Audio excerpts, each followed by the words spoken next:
the Basketball Manitoba podcast, we have Xavier Smith.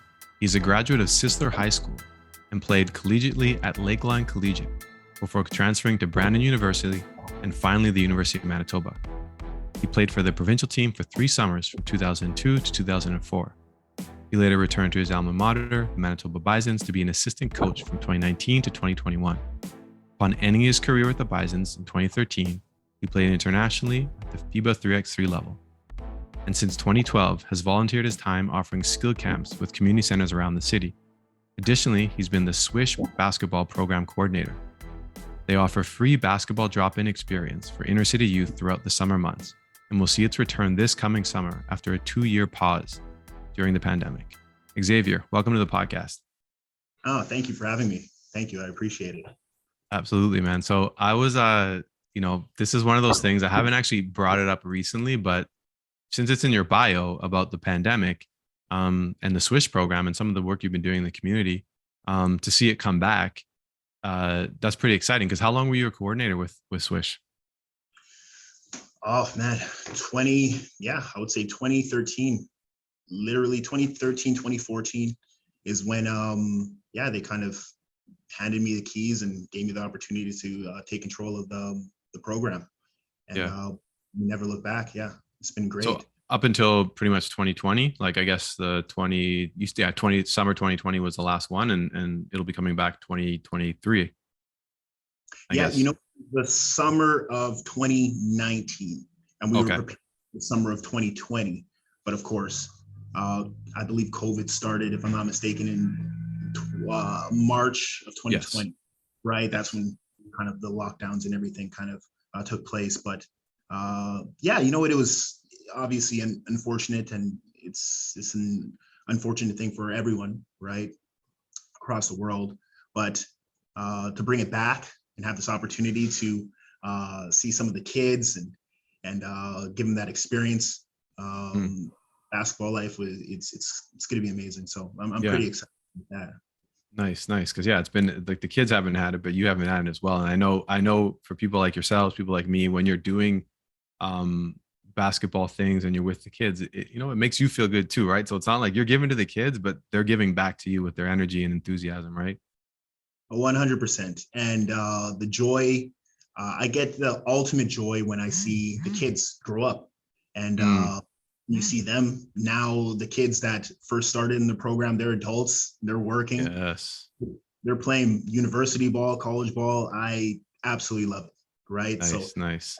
That's the main goal of the program, right? Kind of introducing the game, right?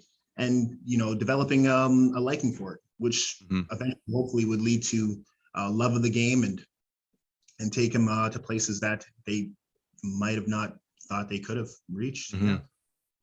Have there actually been some guys who have played college, like from that were part of that SWISH program? Yeah. So you know what? This is actually really cool. So our first kind of I would say our first 5 participants in SWISH,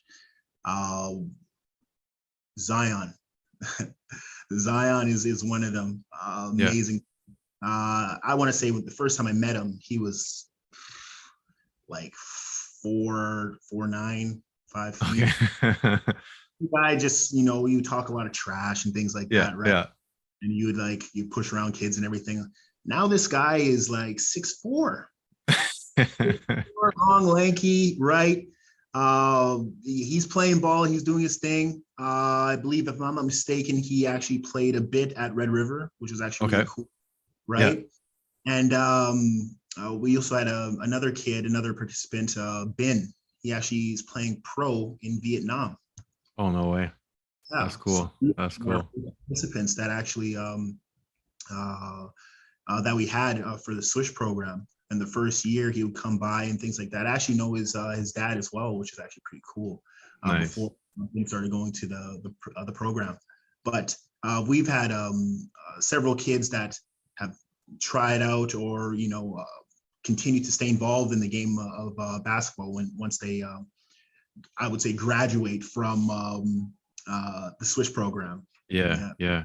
Well, it's cool because you obviously you have a passion there, right? Like you had mentioned in your intro there, like, hey, you go into community centers. I think you said offline, before we press record that, you did some stuff with the Merc, show up and they're like, hey, can you actually do programming? You're like, yeah, absolutely. And you just do that because you love working with the kids and providing that experience for them to be able to play basketball. But your story, obviously, you had your whole basketball story up to this point.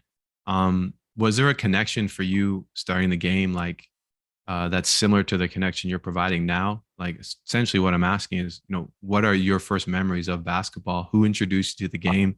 Where did that all start? So you know what? I have to thank my parents, right? First and foremost, my mom, especially, she, as a kid growing up, I was very, very energetic, right? I was always moving, always doing whatever, right? To a point where it was driving them crazy. She was like, we need to find something for this kid, right? So he can use his energy, right? Mm-hmm. And that's when she signed me up for community basketball with Tyndall Park. Okay. Yeah. Yeah. This experience with that. She signed me up. I believe, if I'm not mistaken, I was 11, which is actually, on a side note, which is actually pretty old now to, nowadays sport, right? Nowadays, because like, for example, my daughter, she's in mini ballers. Yes, right? Yes. She's 2 years old. Like, well, when I was 2 years old, the sky's the limit. Right? But that was my the community basketball was my first physical experience playing in an actual game and meeting people that I would eventually, call my teammates and things like that, and develop that friendship. But my first kind of memory of basketball was actually watching believe it or not, the 1993. Come on. I kid you not. That's Phoenix and Chicago, or 93 was it Phoenix, Chicago? You're absolutely right. Charles Barkley versus Michael. I just remember, Paxton, if I'm not mistaken, hitting the shots to kind of help them out in game 6 or whatever the case may be. But watching that with my dad, and I was like, man, this is cool. This is cool. So my first experience, my first kind of, player that I looked up to and wanted to be like, everyone, I'm assuming, was Michael Jordan. Yes. Right. It was MJ, of course, right? Of course. And then from there, it kind of stemmed into Kobe, which is my main guy. But that was my first memory, watching that with my dad. My name, believe it or not, so Xavier, they got that from a player called Xavier McDaniels. I was going to say, but played in the Knicks for a while, played for the Sonics for a while, I believe. So I believe he was drafted late 80s and then played throughout the 90s. And so he was kind of, I guess, you can kind of say our game was similar, minus he was like 6'9", but a rougher, tougher kind of guy, right? That, I would consider myself a person that was like, more defense, and that's how I would get my points and things like that, right? And that's how I'll get going, right, in the game. But eventually, looking back, my life was revolving all around basketball. So it only made sense when I picked up a basketball and enjoyed it right away and developed a liking for it. Yeah. Well, you mentioned Tyndall Park. It's interesting because I don't know if you knew this recently. The WNBA had its 25th anniversary, and there's so many players. Like I got interviewed the founder, like one of the early guys, and I asked him that question. I was like, what does it feel like to know that because he fought, he tells the whole story, he fought to get the league off the ground, right? And people were resisting. And now you're like, why would anyone resist a community, right? But and I said, how does it feel to know that, your efforts have started the basketball careers of so many people that you don't even know? And he was just like, oh man, he's like, it's unbelievable. And so I've interviewed so many people just like you. It was like, I started playing at Tyndall, at Garden City, or whatever. And it's just because of that one guy. I mean, and all his volunteers and all that stuff. But it was very interesting to see the type of people who've got their start in that league. But from that point, I mean, you're 11, you're playing at Tyndall. I don't know if you remember your coaches, but regardless of that, you obviously kept playing ball. So who were some of those early mentors? When did it start to be the point where you had people kind of showing you oh, hey, you're pretty good, or you had those people guiding you and hey, you got to play for this team, and they're showing you how to play? When did that take place, and who were some of those people? So for that very first team, and growing up in the North End, right? It's amazing experience because it's so diverse. Yes, yes. Huge. I feel like that's a huge advantage for anyone, right?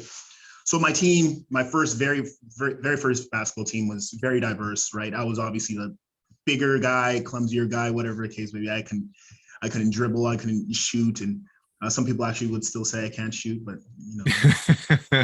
It comes and it goes. My assistant coach actually took notice of just how much I like the game and wanted to get better. Ken Lozano. Okay, shout out. Yeah. So he was actually one of my first assistant coaches that would continue to work with me and things like that, right? And help me develop my skill and things of that. His brother Carlo also played with me on my first team, and is some of his family members as well. But connecting with him and his family, they were huge in basketball. They loved the game. They knew all about it, and they kind of introduced me to that, right? So they're the Filipino family, which is huge. The Filipino community. Yes. Basketball is huge in that community, right? So that's what kind of got me going and kind of helped me, or introduced me to different people, different players to play against, and, learn from, right? But I would say that was kind of a boost that kind of get me involved in the game more so. Sure. So when did you start taking it seriously? You're 11, are you playing? When was it like you actually started getting good and you're like, okay, I'm actually not bad at this? Like, when did that all happen? Was it like later? Was it like the 9th grade, or did it happen earlier? No, I would say it happened earlier. So again, right, starting to like the sport, finding different gyms and things like that was my main priority when I was really young. I was like, man, where can I shoot? Where can I learn how to develop my skill? So my mom at the time, busy with work and things like that, she gave me a bus ticket one day, and she's like, hey, no, sorry, it was a bus pass. And she's like, hey, this will take you anywhere around the city, right? Just tell me the gym that's open, and I'll make sure that, or make sure that once you get there, you just let me know somehow, right? Yeah. I think we were sharing a cell phone or something at the time. I don't know. Yeah. But, and that's what brought me to the YMCA. Okay. Are we talking downtown or? Downtown YMCA. Yes. That I believe every single person that has played ball the YMCA downtown at least once. Oh yeah. Especially back in the day. That was popping back then. Yeah. Absolutely. And that's when, oh my goodness, I would even say yourself, right? That's when I started to see players like you and I would say Isaac, Alden, Irfan, Sue, right? The list goes on, right? To just name a few players. And they were, even though you guys were a few years older than me, but you guys were already established and you guys already understood the game, and we're also in the phase of training and in the stages of training, trying to get better for the next year and maybe college and things like that. So those are the YMCA downtown was the full introduction of basketball and kind of basketball community. Yes. Right? Yes. And it's a beautiful thing. And that's something that I would never ever change. Yeah. Well, it's kind of bittersweet, man, when I hear you say that, because some of the older guys, like, they're old guys to me, and like I hear you say that doesn't, like, they always just talk about Bison East, like that's the old guy spot, and then there was like the downtown Y became a spot, right? People would go play there, and there's no like a spot now. You know what I mean? People have private runs. There's leagues. People play in a lot of leagues. But man, those times when it's just like you just show up and you can be a guy like you, kind of just like I'm here all of a sudden. There's all these guys that like are older. Those days are kind of gone. And I mean, it's bittersweet. I mean, now everything's organized and it's all good. I think that's part of the reason maybe why, again, like you're like, I'm gonna go into this community center and just kind of give these guys a taste of what it looks like to see somebody who they would never actually see, where you had that experience as a kid, like you're young and you're going in, and you're seeing people who are actually working on their game and stuff. And so it's eye opening, right? But bittersweet to hear you say that, because as far as I know, those spaces don't really exist anymore. Yeah. Yeah, No, unfortunately. yeah, no, I'm absolutely with you on that. It's, I was actually because I still play. Still play open gym, and Yeah. I still like any chance I get, right? And playing the UW League as well as the Peg City League now. Yep. Yep. After one of my UW League games, I was talking to one of my teammates. I was Amrit. He was Yep. one of the Yep. guys that I grew up with and still playing ball with for 25 years plus now. For sure. But I was telling him how there's almost a gap of kids, like a generation that's missing, kind of disappeared. Yes.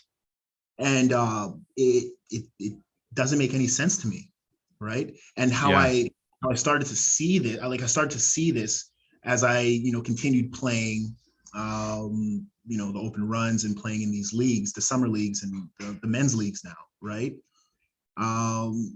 There's kids that were really good in high school, but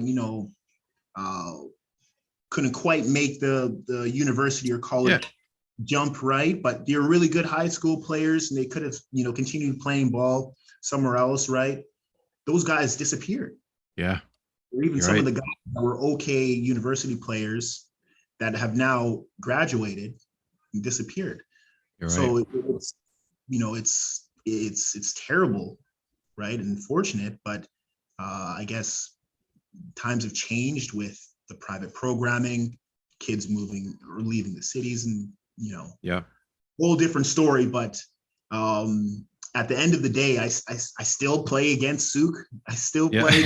I was gonna say, right. I still play against those guys, which is beautiful, right? But at the same time, it's you question that, why is this happening? Why is this? Yeah, right. So no, that's totally it, man. I know it's interesting again. Like, I mean, cultures change, right? Things change, and so that's kind of to be expected. And but it's good. On another note, it's good to hear. I was gonna ask him, like, are you still playing? Like, are you still hooping? Are you still playing in the men's leagues and stuff? So it's good to hear. Yeah. So the goal is to continue playing until I'm at least 50. So that's that, until I'm at least 50 years old. Now having two little ones, I would love to see them, right? Or love to get a chance to play against them, right? LeBron made this, announcement that he wants to play with his son. Right? And enter the league. So I thought that was actually pretty cool. And I'm like, hey, I'm in the position where that could potentially happen, right? Of course, if they develop a love for the game and continue playing, right? But for sure, that's kind of the game plan, right? With the game. Yeah. Well, I hope you've been regularly emailing Graham Bodner, man, because that guy is figuring out whatever the fountain of youth is, man. This guy's, that longevity. You better be asking Souk, like, yo, what's good, man? Because those two, I mean, Ogo still runs, but Ogo's, at the point where I hope Ogo's listening to this. He's starting to break down a little bit. I mean, I interviewed him. He was like, oh man, it takes me an entire half to warm up now, like before I would show up. And so Graham and Souk seem to kind of have that, whatever it is, figured out. Like they're both like 40. I think Souk's like, I don't know, 45 or something. And Graham's 43, 44. I don't know. They're in their 40s and they're still playing. So whatever they're doing, man, you got to get on that. Yeah, absolutely. Sure. I actually in Peg City, I play with Bodner. Oh, you're on the same squad. Oh, yeah, you better be like, Bodner, what's good, man? What are you doing? I mean, this guy's like Benjamin Button, man. Guy's reverse basketball career, But anyway, that's a whole tangent, man. I'm happy to have the tangent, but realistically, man. So obviously, you are taking it serious. YMCA. I mean, you mentioned some people there, some like legends in their own right in the community. What I know you played at Sisler. What was your high school career like, man? Because like I know, I don't know the details of this, but I know you had some injury histories, right? So like, talk about just, your high school career. I know Coach Martin was coach at Sisler. Yeah, like tell us, kind of how it progressed and kind of walk us through that. Because again, I don't really know the full story. I just know X was a force, and then you got injured, and then that kind of slowed things down a little bit, right? If I'm not mistaken. Yeah, no, you're absolutely right. So, um, again, no regrets. Enjoyed every moment. Yeah, Sisler in grade 9. That was a different experience, right?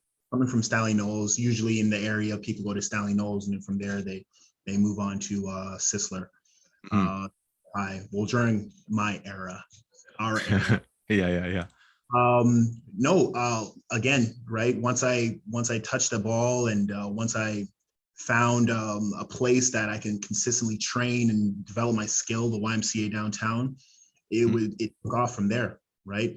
Every day, every chance I got, every open gym that I found, we went out there to give a shout out. I haven't spoken to him or seen him in years now, but one of my good friends at the time, Casey Batson, right? Okay. I would get together, and we would travel everywhere around Winnipeg, right? Trying to find an open gym, and Yeah. once we would play ball and everything like that. But um, grade 9 was a year that I would say kind of uh, I introduced myself to Winnipeg. Like everyone kind of discovered who I was, I would say. Yeah.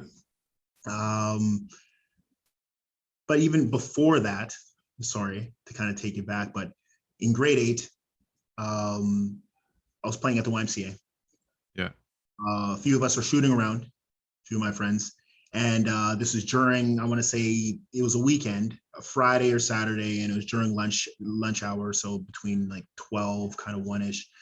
And there was a kid that came in with like a jersey, one of those,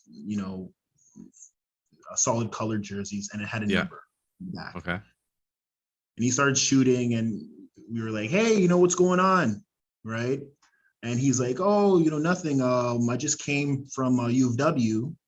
There was provincial tryouts, right? Yeah. He didn't make it, unfortunately, but he's like, hey, they're still having some tryouts. You guys should go out there and try and try out. And I was like, yeah, why not? Right. So we went over there, we walked over there, and the gym was packed, right? Yeah. I had no idea about the provincials before that. No idea, right? Gym was packed. Every kid, different number, parents there, pictures being taken, whatever, right? Different coaches, people playing ball on this side, that side. I was like, what is going on, right? So I spoke to, I can't remember what coach or what person, but I spoke to someone. And I asked them, hey, are tryouts still open? Can we try out? Can we play? And they were like, yeah, but you need to register. You need this and that. Yeah. So I mom, and my mom was like, yeah, sure, let's do it. Why not? Right. So she came down, and we were able to, I was able to try out. Wow. And I guess turns out that I had a really good tournament. I guess I had a really good tryout and making the final cut. And that's when I met Steve Tacky. Yeah. Right? Yeah. Coach Tacky. And that's when he was like, hey, where did you come from? Right? Who are you? What's going on? Yeah. Right? So, I told him the story, and he was like, wow, it's crazy, because we almost had an idea of, a tentative team that we kind of put together, and you kind of, you change that. Yeah. Right. So from there, I ended up making the team. Right. And from there, we went to like my first tournament in the US went to Minnesota, Minneapolis. when that tournament that had, I'm going to say 50 plus teams. And yeah. But yeah, playing with, who was on my team at the time? BC Okamabua, PC, yeah. Josh Schobert, and Yeah. who else? Just a few of those guys to name a few. Yeah. I was the youngest player at the time, right? It was great experience. I think I was 13. Yeah, because that would have been like a U14 type situation, right? Yeah. Or yeah, and then sometimes they'll do like a U14, mostly it's U15, but they'll have like every once in a while they have like the 3 teams, a 14, a 15, and like a under 17. Yeah. No, you're absolutely right. But that was so looking back, and I having these conversations with other people in the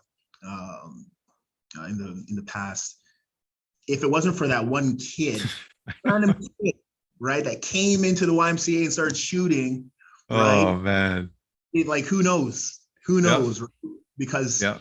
there it just kind of blew up, right? Yep. In the positive way, right? Exposure, this and that, come to this camp, come to that camp, come to, let's do this and that, right? And introduce me to an assortment of different coaches, different ideas, different people, right?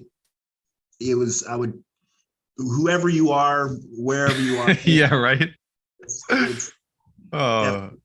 It's just like opened up your world, right? Like completely just blew it open.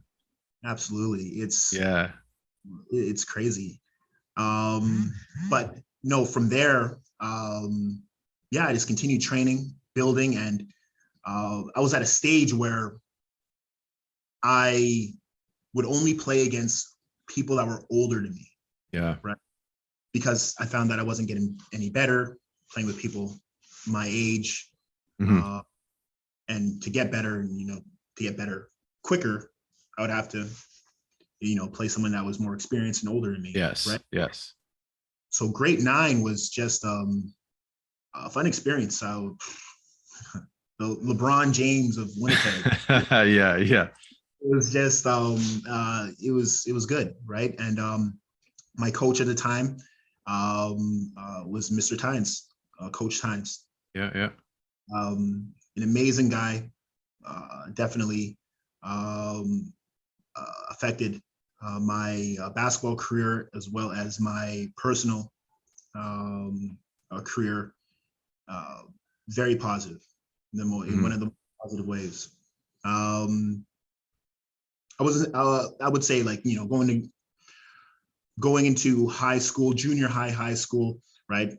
I wasn't the greatest student, right? So, there was, going into high school, you were kind of now given the opportunity to kind of choose different courses and things like that, or, kind of, you had the opportunity now to direct your own path, like kind of choose, right? So, bio or chemistry or, this and that, right? I was a person, I was like, you know what? I'm going to make the NBA, or, yeah. A lot of it. So I don't really need that. It's okay. Right. Yeah. Mr. Tynes was, he saw that. He saw that, that I wasn't putting the amount of effort I put in the game of basketball in school, or, in other things outside of basketball. And there was one day he took me aside and he said, "Hey, if you want to continue playing this game that you enjoy, right, you're going to have to change your lifestyle outside of basketball, right? You're going to have to focus on becoming a better student, right? You're going to focus on conducting yourself better and things of that, right?" So it wasn't a long talk, one of those speeches or anything like that. It was just more like, you have to get your act together, right? Things, or these things could happen, and you could be at a place where you no longer can play basketball anymore, right? Because of the things that you did in the past, right? So I I took that to heart, and I kept that with me, right? And that changed me and my perspective of not just a game of basketball, but outside of basketball, and that's what kept me going. So I still thank him till this day. Yeah. Right? Well, the fact that you remember the moment, it definitely stuck with you, right? The fact that you can even recalling it, like it was clearly like a pivotal moment, and that's why I always ask questions about the mentor, right? It's like who is someone, because there's anyone who's gotten to this point where I'm like interviewing on a podcast about basketball, you've definitely had some mentors that pointed you in the right direction, because you and I both know many of people who, had talent, but maybe they never got that talk or it never stuck. And as a result, they just went some other way. And he's like, oh, whatever happened to that guy, And so I love hearing those stories, because there's so many lessons just in that story, right? And just how much it shapes your life, for sure. It's crazy. It only takes one moment, just like, just like the guy walking into the gym, one moment, right? And like, it's all it takes. And so to be able to capture those moments, and more important that you fact remember them, is pretty special. Yeah, no, absolutely. And it's, and again, it stems from this game, right? I feel like if I didn't touch a basketball, who knows where I would be right now, right? Who knows if I'd be working for where I'm working right now, right? Yeah.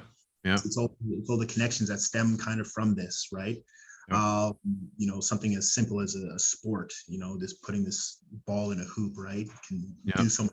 But my friends, my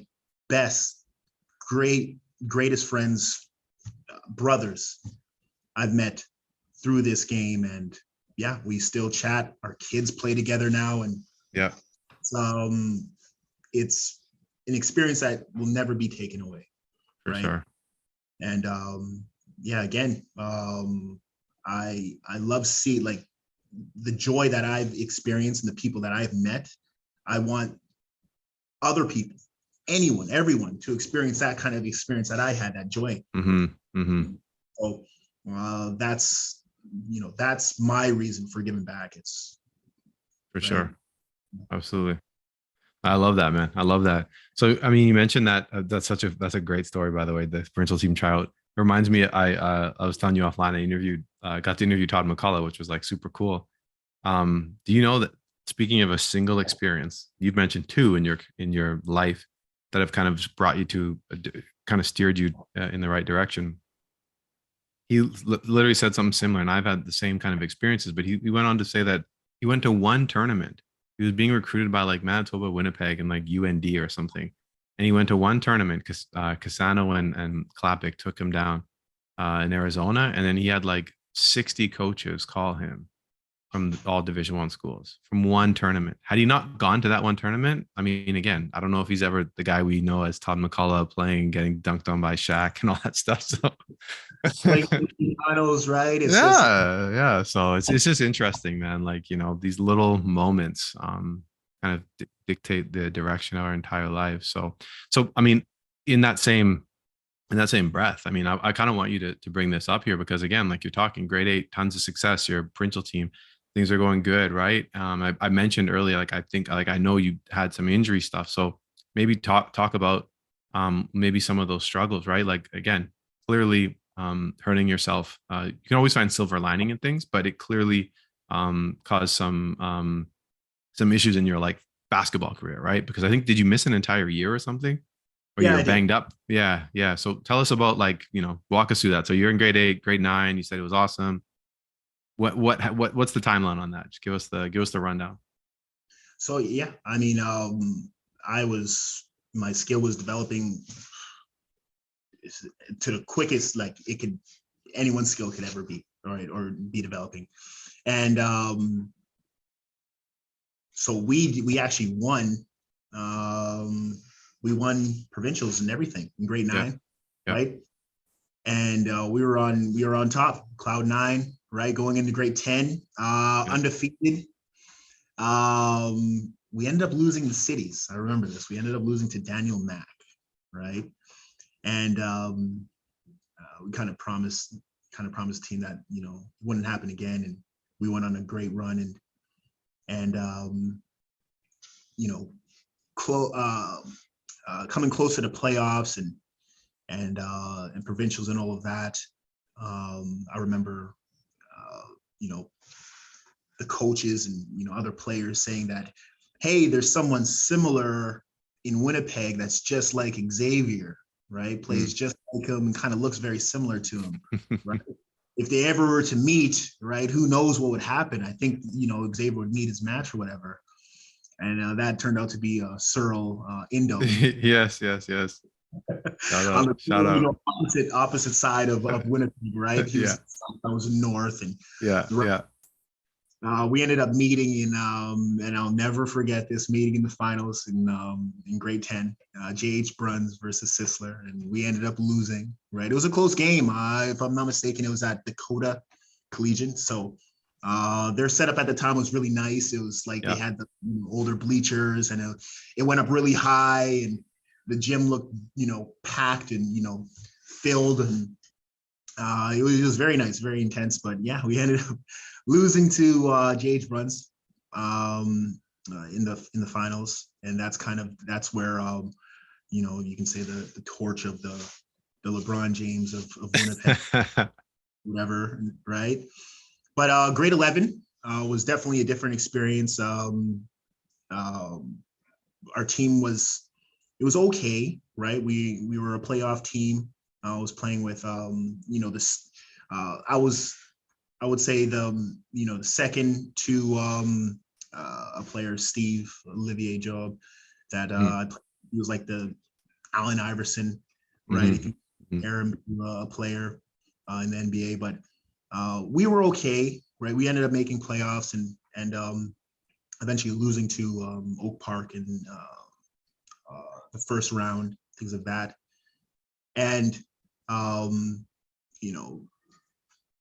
going into the next year, that's when it was like I felt like I was going to take this league over and solidify myself at the top, and right. Yeah. And that's when I think our first tournament of the year, grade 12, we were playing against John Sevet, the Nick and Dan, it was great high school players, great high school careers. Oh yeah, right? Everyone knows about them. Everyone knows. Yeah. If I'm not mistaken, 5 minutes in, right, very early in the game, grab a rebound, land on someone's foot, and it wasn't a roll. I landed on it. I landed on their foot flat. Right, and that's when I was just like, oh no, this is not good, right? Kind of passed the ball, tried to jog it off, but found out I couldn't, right? And I'm pouring sweat now. I'm like, oh, what's going on? What's happening, right? I've never really had an injury like this. Sat out or was subbed out and, checked my ankle and kind of, right? But long story short, I ended up breaking the 5th metatarsal. So the pinky. Yes. Yeah. Of my right foot. From there, it was just, it changed my perspective, or I would say my career, in the sense of my development was a lot of focus was on getting healthy and staying healthy. Right, so it was the conditioning in different ways, as well as therapy, physio, AT, athletic therapy, whatever the case may be. So that was a huge focus, right? Which I hated it because it kept me away from, learning how to dribble more and doing different moves. Learning how to shoot in this direction, or these different things, right? Developing a different skill in that, right? It took me off of the court, right? So that's what was really difficult, right? And it's of course difficult mentally as well, right? As of course, physically as well. But that's what kind of changed my path in a different way, right? But the high school high school career, and that's just kind of, putting it in a shorter story. But Of course. But like, I mean, with that time, so like, did you not play? Like, like you're out for the rest of the year after that, or did you come back at all, like at the end of the season and just like play a couple games, or were you out for the entire year? so I missed the entire season, and Mm, I came back in the playoffs. okay. Yeah, solid team. Our team was amazing, very strong. Came back. I remember I had what was it? I had my ankle. I had my foot and my ankle taped twice. I had an ankle brace on it, and I would tie my shoe the tightest that it Yeah, could be yeah. tied, right, to play this game. And we played Dakota first round. We ended up winning that game, and then we played Nick and Dan. We played Mm, Johnson. Ended up losing that game, and I believe, if yeah, I'm not mistaken, they ended up winning. yeah. They won. They who they play? They, I forget who they played Uh, in the final, but yeah, they won it that year. I'm pretty sure, or they won it the year before. I think they went back to back years. I think they won in grade 11 and didn't in grade 12, something like that. they won the next year. Yeah. So they won Oh yeah, they that were year. young. Yeah. They were a year younger. Yeah. Yeah, Yeah. but Well, so good. no. Go ahead. I was gonna say like so like yeah obviously like you don't finish your career in high school the way you want it to finish it. Now obviously we read in the bio you end up obviously playing college, you play at U of M, but you kind of got to U of M like you went the untraditional route, I should say. Not to say other people haven't gone the college route, because that's definitely have. I went to college as well, junior college, and then transferred. But if you were to project your kind of like uh your career backwards and think about where you were and like the development, um that ankle probably played a huge role in kind of sending you down that path, right? And you ended up going over to Lakeland, and kind of almost reestablishing yourself. Because I remember obviously you went to Lakeland, then you go to Brandon. And by the time you got there, you were like, kind of back. You kind of not vanish isn't the right word, but like you have to prove yourself again, right? You have to go back and be like, hey, look, I can play, and almost reestablish yourself. Because I remember this, right? And so maybe tell us a little bit about the how you ended up at Lakeland, and then just the journey and the path you took to kind of get back to U of M and back to Manitoba and playing U sport basketball. Yeah, no, absolutely. So after my senior year, only playing, four, that's 3 games in that tournament or whatever, or in that season. I had a few offers, quite a few offers. There was a JUCO in the States. If I'm not mistaken, and I think it was like somewhere like Utah or something, somewhere west, right? And then Mm-hmm. A few places in North Dakota that were kind of just keeping an eye open, right, and things like that, right? Mm-hmm. UW, U of M, a few other colleges and things like that. But once once that injury happened, and they saw that and they noticed that I wasn't playing, kind of disappeared. Right? All of these talks and coaches reaching out and things like that, letters and right, they kind of disappeared.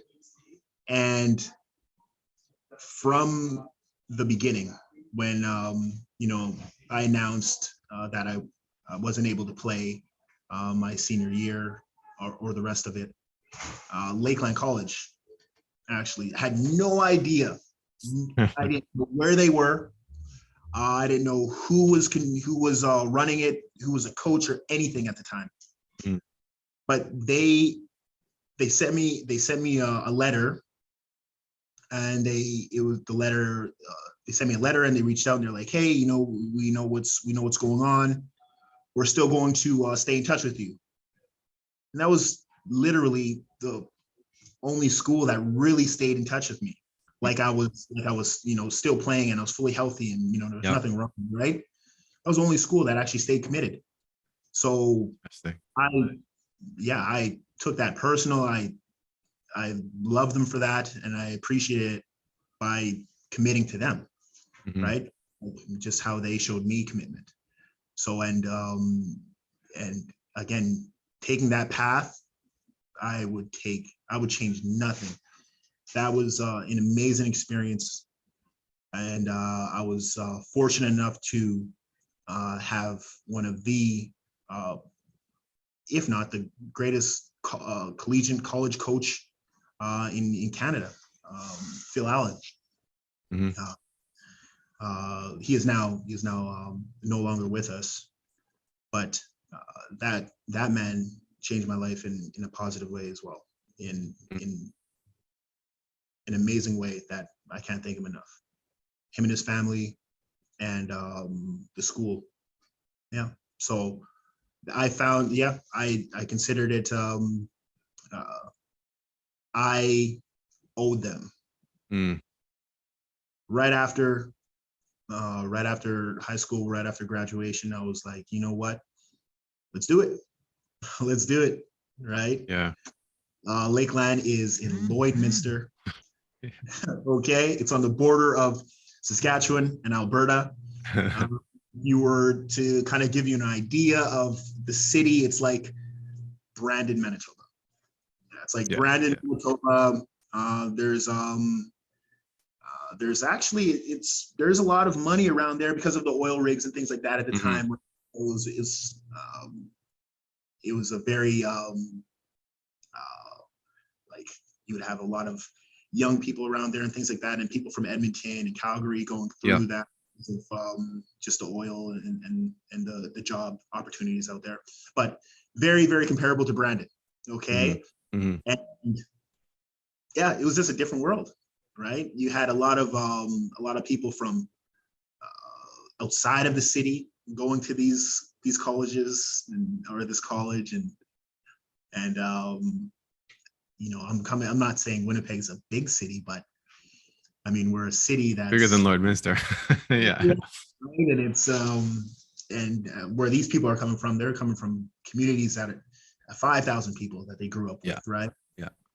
Age 1 to 18, they've only, you know, seen the 5,000 people or the 10,000 people, right?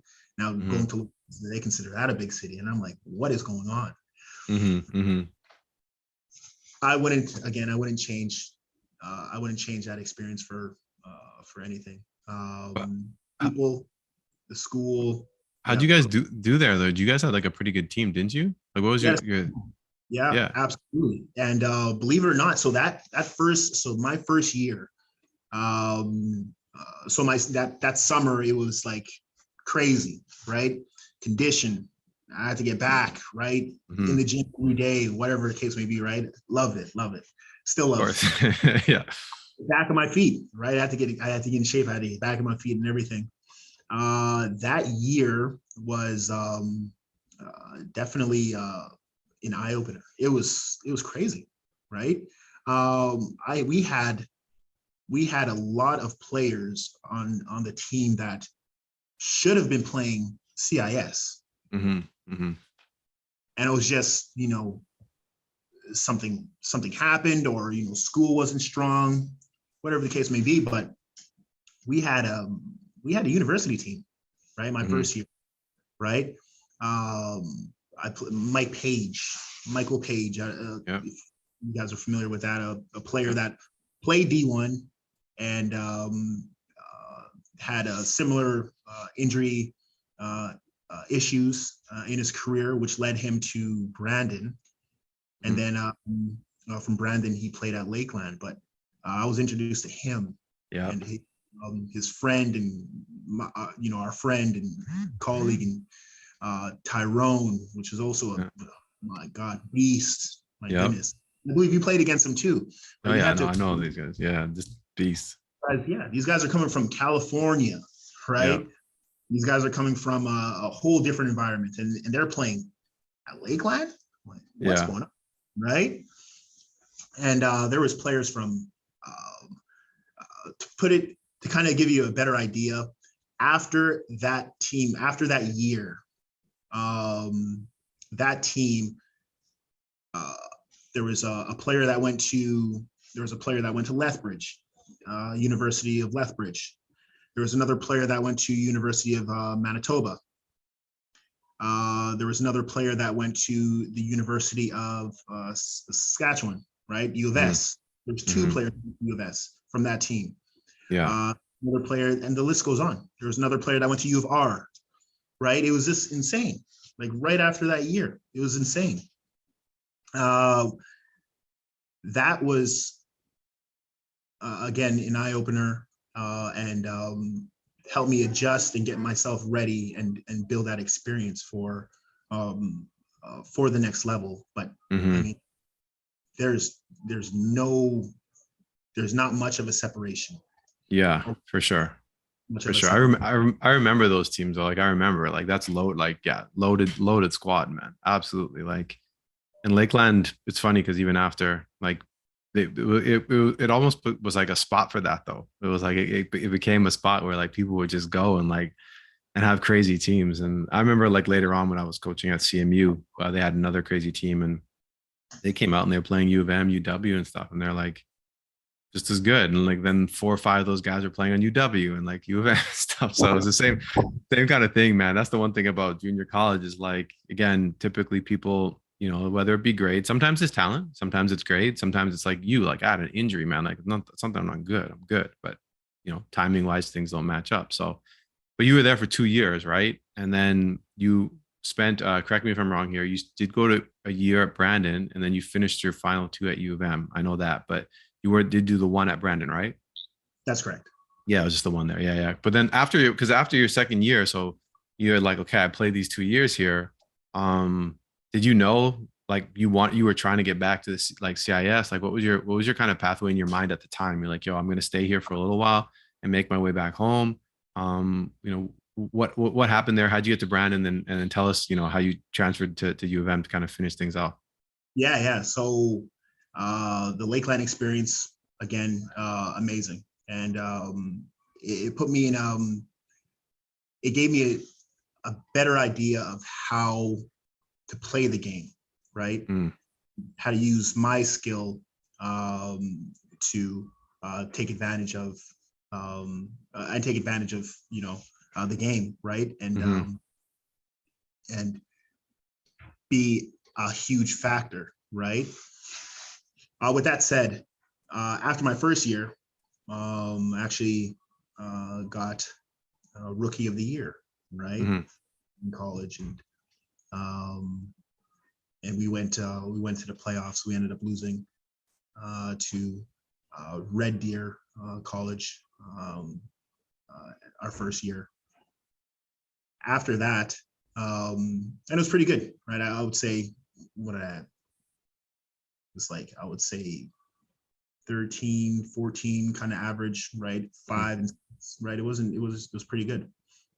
I ended up breaking my foot again. Yeah. Okay. Yeah.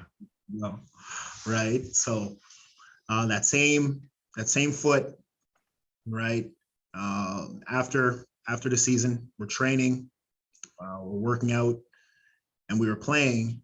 And one game, I just kind of crossed over and accelerated off that foot, and again hurt a crack. This one was, you know, a sharp pain that went all the way up to like mid shin, right? It was I never experienced, right? But yeah, I ended up breaking my ankle. So breaking my ankle. And what had happened was when I was healing from the healing process from my foot, the scar tissue that developed in my foot from that ended up breaking, right, and spreading within the foot, right? That would how can I explain it? That would lock my foot. Yeah. Lock my foot in a place where I would have to, like, to the point where I have to stop and, you know, kind of unlock it. Or I know that sounds, we're talking about an ankle here. Yeah. But it was like it was limiting the mobility, so you have to like kind of like pop it up to get it moving again, type thing. Exactly, right. Yeah. It came to the point where I ended up getting two scopes actually on the, right, to kind of clean it up, right? So remove the scar tissue and kind of clean it up to get that mobility back. But yeah, after my first year at Lakeland, I ended up breaking my foot, breaking my ankle. Mm-hmm. Again, I had to miss another season. Yeah. And then my second year, my actual second year at Lakeland, that was again something different, and that's when I was like, no, this is enough, right? I can play at the higher level. I can take this. And yeah, I ended up getting second team, and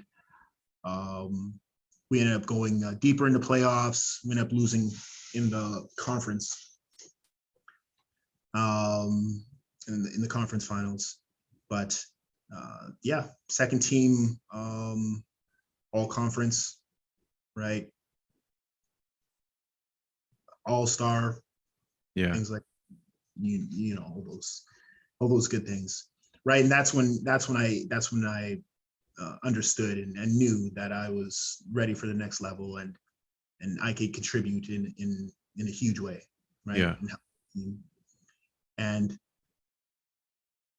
Brandon, I thought was a team that had great history, right? When it came to winning, the type of players that they had over there, and Mm-hmm. they used, right? It was just different, right? It was different than Mm-hmm. UW, U of M, Mm-hmm. right?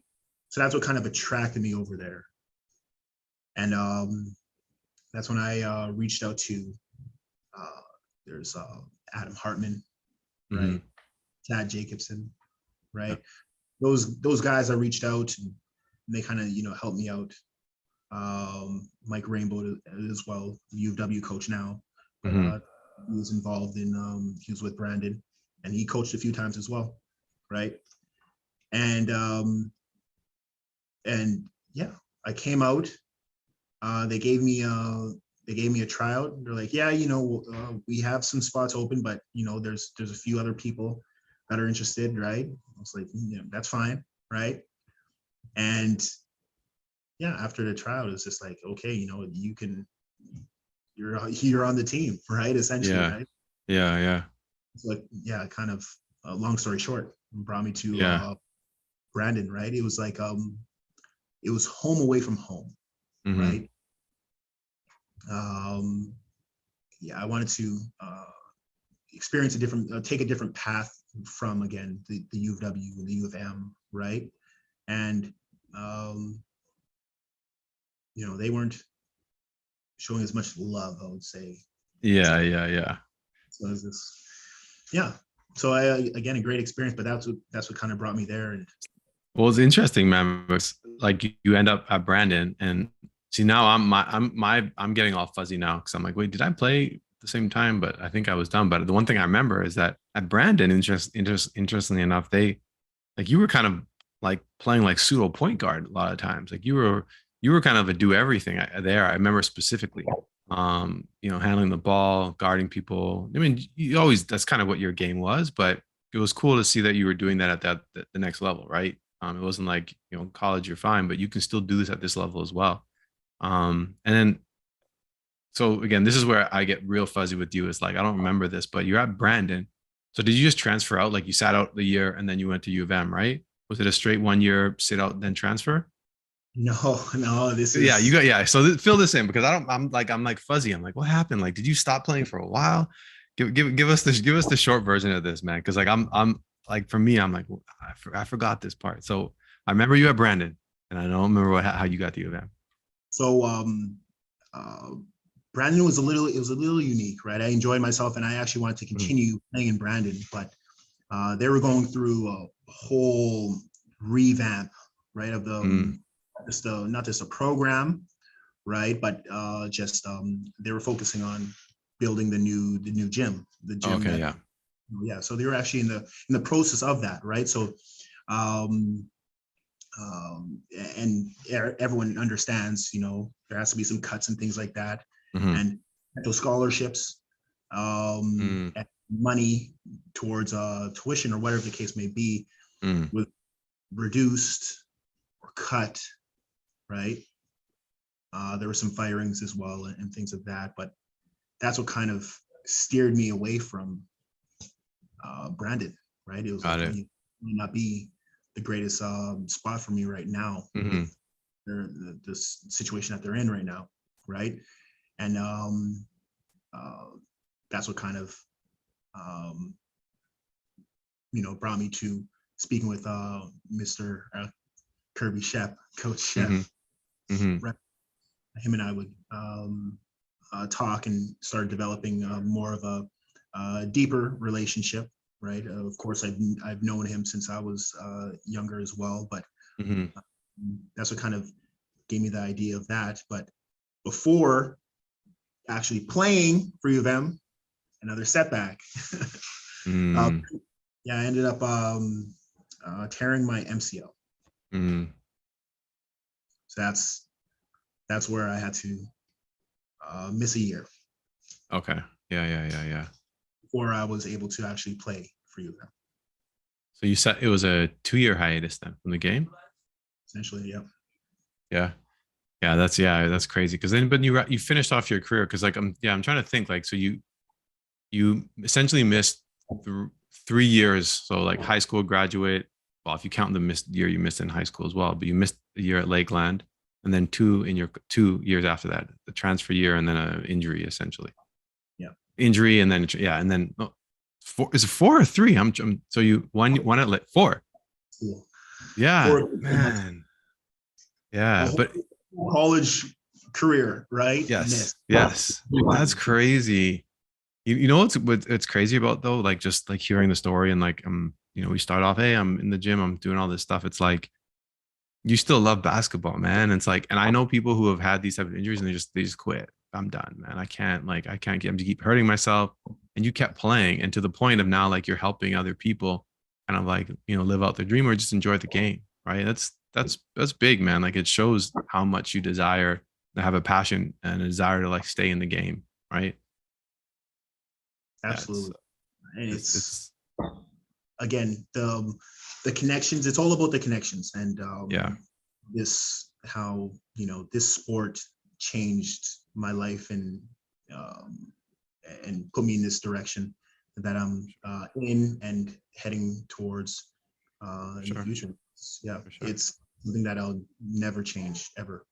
Yeah, 100%, man. Like they say, ball is life, man. That's I think there's a reason why that exists for basketball, man. Because like people just take it on. It's like, yo, man, like, yeah, there's other things in my life, but man, do I love this game, man. Am I, like my friends, family, like it's my pastime, it's my entertainment, it's like everything, and there's just so much we can pull from it. Completely. Like, look, man, I'm living the same life as you, man. I'm doing a basketball podcast, like, so it's like, I get it. So we are going to come wrap it up real quick, but I just have a couple more questions for you. So these are going to be kind of like the not quick hitting, but just direct questions. So it's 2 questions. First one is what is your most memorable basketball moment?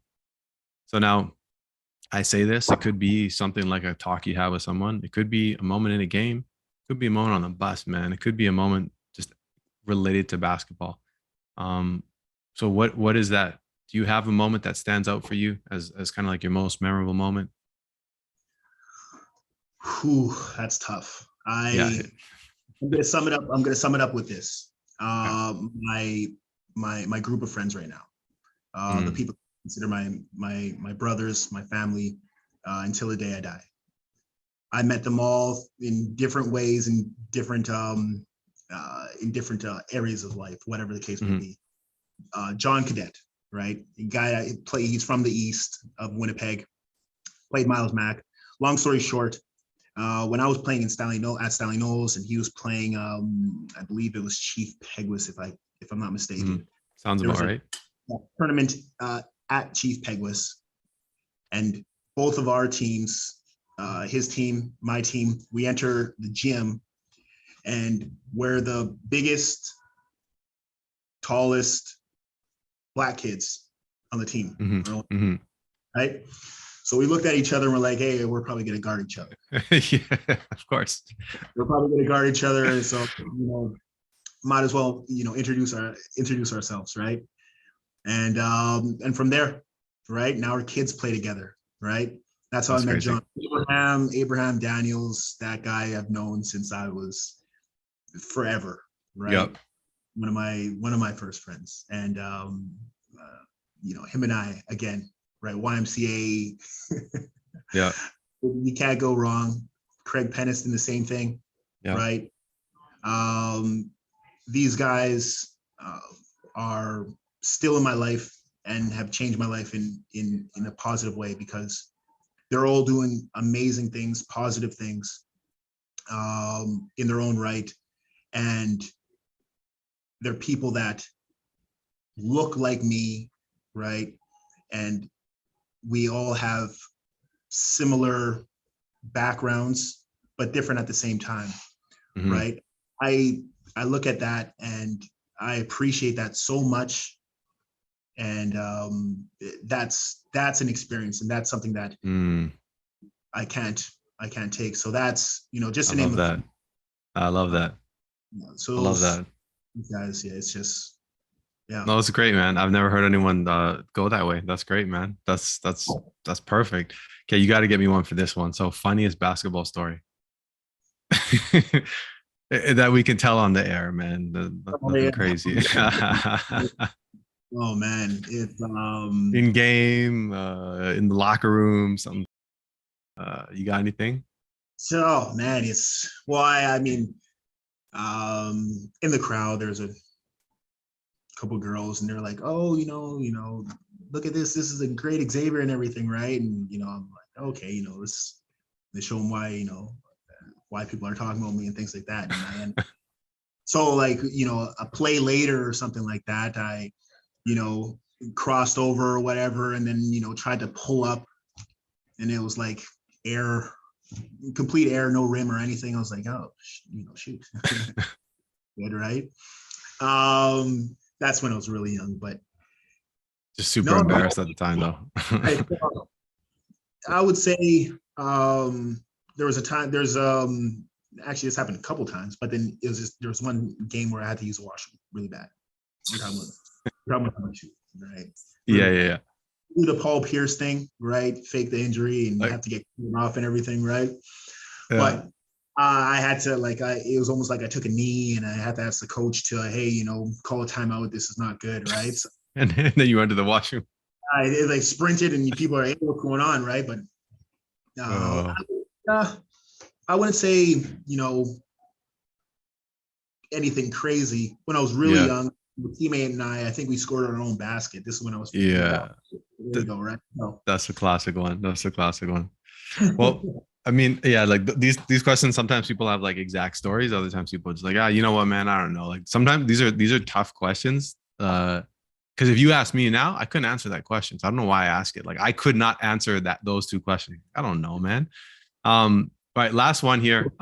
This one here is about SWISH. So I mean, really, what I want you to do here is kind of speak to the importance of kind of giving back. And you've said it in so many words, but now you can just say it directly. It's like, the importance of giving back to the community through programs like SWISH, or like the work that you're doing in the Merc, or just volunteering, and that impact it has on the young people, people in their city, or people who may not have exposure to, basketball players or basketball programs. Yeah. You know what? SWISH is just like what we spoke about earlier. It's just like the YMCA. Mm-hmm. Yeah. Right? Not the YMCA itself, but the experience, right? And the connection that we were able to build when we were young. And not just the game of basketball, but in just the friendships, the connections that you were able to build, the networking, right? For the future. Mm-hmm. It's a beautiful thing. So SWISH is an outdoor program, right? An outdoor open gym. It's free for all kids from all over, right? The main focus is the inner city, but again, it's free and it's for everyone, right? Mm-hmm. But we want to give back in that way, right? Develop a love for the game, right? Mm-hmm. You can't be forced into it. We don't want to force anyone into it. We want to kind of give them that, just that opportunity. Hey, there's a gym. right? It's outdoor, which is different than a lot of programs, right? A lot of programs in the gym, it's indoor. Mm-hmm. Experience, right, that I had, again, going to Stanley Knowles, right? Yeah. I remember the bell rang, kids would be sprinting to the outdoor court, right? Trying to get first game, right? Yeah. And for some reason, during recess, the 15 minutes felt like it was an hour, right? Yeah. You'll find out, later on, you're like, wow, it was only 15 minutes, really? Yeah. But developing a love for the game, a liking for the game, right? In your own kind of time frame, right? This is so important to not just the community, but the people that are within that community, right? And like we see it now, it's helped a lot of kids, and we've seen kids now adults continue being involved in the game of basketball and giving back as well. But I can't say enough about this program and the positives about it. Every summer, right? SWISH is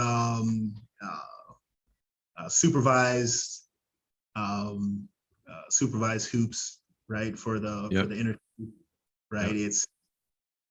It's a program that I love, I'm very passionate about, and I love seeing the kids grow into it.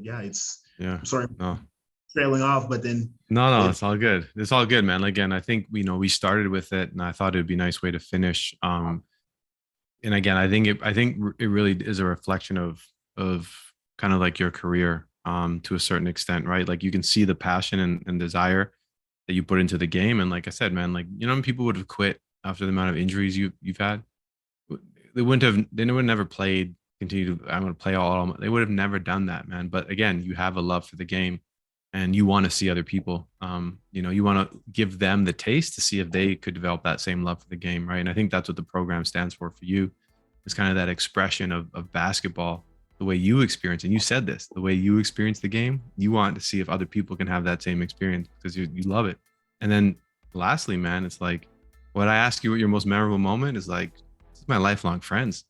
And so, if you can even provide one kid that opportunity through this program, and that's a win, but you've probably done it for, I don't know how many hundreds, been around for a long time now. So happy to hear that it's back. More importantly, happy to hear that you're going to be around, because you're playing till you're 50, man. Then you better be, still helping the kids out, man. You'll be bringing your kids out to the program and stuff. So, Bex, man, I appreciate you taking the time to just chop it up and share your story. It means a lot. I mean, like I said, I'm interviewing Todd McCullough. I'm interviewing all sorts of people because the community of basketball, like in Manitoba, is small, but we're a strong community, right? And you're a representation of that through your experience, connection with all the universities, and just with the kids, man. And this SWISH program is big. So I want to thank you for taking the time, man. But we got to wrap it up. Thank you. And again, a shout out. There's so many people I have to thank and thank, and that I haven't mentioned, right? Coach, right? Again, Coach Tynes, who's no longer with us, and everyone, right? Yeah. Thank you, everyone, right? If I haven't mentioned you, don't take it personal, right? Yeah. I love everyone. And thank you for this opportunity, Darcy. Thank you. Absolutely, man. Appreciate you. All right. Thanks for listening to today's episode. Please like, subscribe, follow, and share this series, and reach out to us with your comments on the show. Thanks again for joining us.